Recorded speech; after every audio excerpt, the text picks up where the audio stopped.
देखिए, लोकसभा का अभी एक चरण खत्म हुआ है, लेकिन दूसरे चरण के लिए वोटिंग होनी बाकी है। उससे पहले सियासत खूब गरमाई है। पीएम मोदी ने मध्य प्रदेश के मुरैना की रैली से कांग्रेस पर ताबड़तोड़ वार किए हैं और संपत्ति टैक्स से लेकर तुष्टीकरण तक कांग्रेस पर खूब निशाना साधा। पीएम मोदी ने कहा, कांग्रेस ने पहले तो देश को धर्म के नाम पर बांटा और अब देश के पिछड़ों, दलितों और आदिवासियों का हक कांग्रेस ने मुस्लिम को देने का षड्यंत्र किया है। इसके साथ ही पीएम मोदी ने कहा कि जिस राजीव गांधी ने इंदिरा गांधी की संपत्ति पाने के लिए इनहेरिटेंस टैक्स समाप्त किया था और इंदिरा गांधी की संपत्ति ली थी, आज वही कांग्रेस देश में संपत्ति टैक्स की बात कर रही है। आज इसी पर चर्चा करेंगे। हमारे साथ में एक पूरा गेस्ट पैनल है। हमारे साथ में धनंजय गिरी हैं, प्रवक्ता बीजेपी, ईशान त्यागी हैं, प्रवक्ता कांग्रेस, रमनीश वत्स है, पॉलिटिकल एनालिस्ट, और राहुल लालजी, पॉलिटिकल एनालिस्ट हमारे साथ में। सभी का एक बार स्वागत है। और जल्दी से शुरुआत करते हुए इस पूरे मामले में कांग्रेस के पास में जाऊंगी।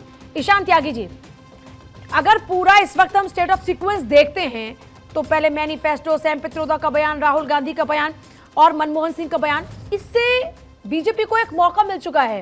वो बता रहे हैं कि पार्टी की पॉलिसी क्या है। आज भी पीएम मोदी अब जब आगरा में बोल रहे हैं तो कह रहे हैं कि ये आपकी संपत्ति को छीनना चाहते हैं। पूजा जी, देखिए, दो तीन फैक्टर्स हैं उनके बड़बोलेपन के।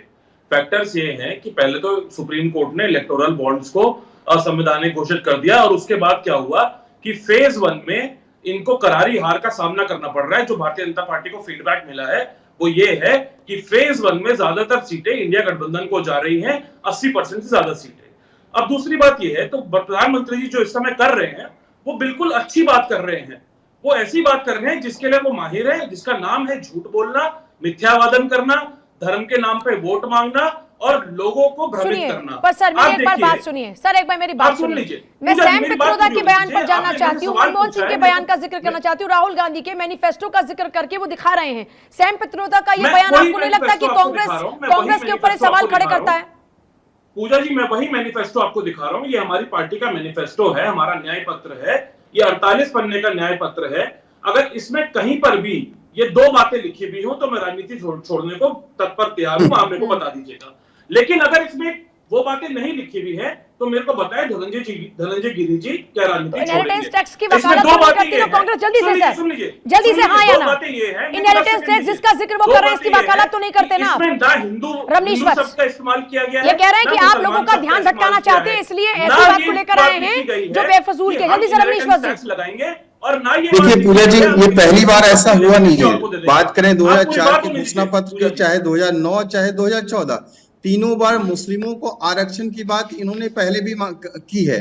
और जहां तक बार बार देखिए, जो 45% जो सैम पित्रोदा खुद, सैम पित्रोदा जी, सैम पित्रोदा राहुल गांधी जी के गुरु, ये कह रहे हैं कि ध्यान भटकाने की साजिश है आपकी। आपने देख लिया कि फर्स्ट फेज में आपको हार मिल रही है, इसलिए आपने ये मुद्दा पकड़ लिया। जल्दी से सर। पूजा जी, कांग्रेस के प्रवक्ता कह रहे हैं कि पहले फेज का रिजल्ट तो भाई कोई किससे हार है? आप लड़ कहां रहे हैं? ऑल टाइम सबसे लो लड़ रहे हैं। कांग्रेस के पास कैंडिडेट नहीं है। इतनी कम सीटों पर कांग्रेस इतिहास में कभी नहीं लड़ी है और इस इतिहास में इतनी कम सीटें कभी आएगी भी नहीं।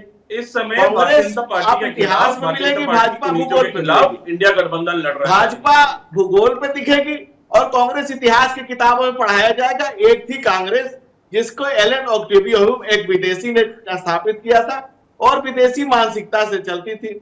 ये जरा इसको ठीक करा दीजिए।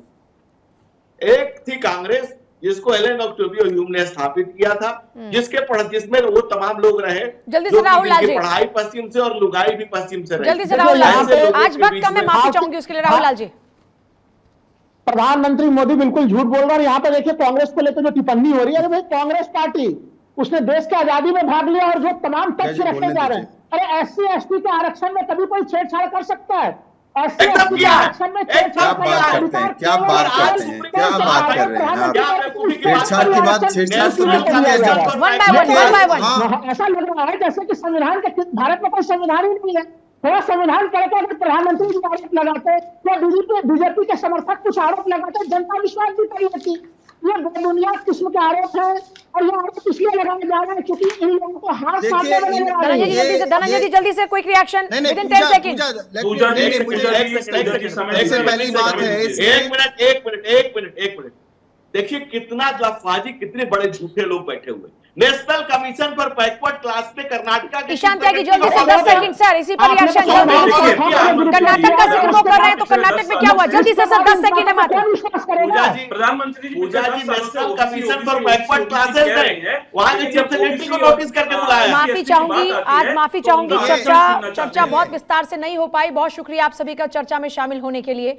देखिए, कुल मिलाकर जनता के समक्ष सबकी बातें, फैसला जनता ने करना है। अब जनता अपने विवेक से तय करे कि किसकी बातों में सच लगता है और किसकी बात में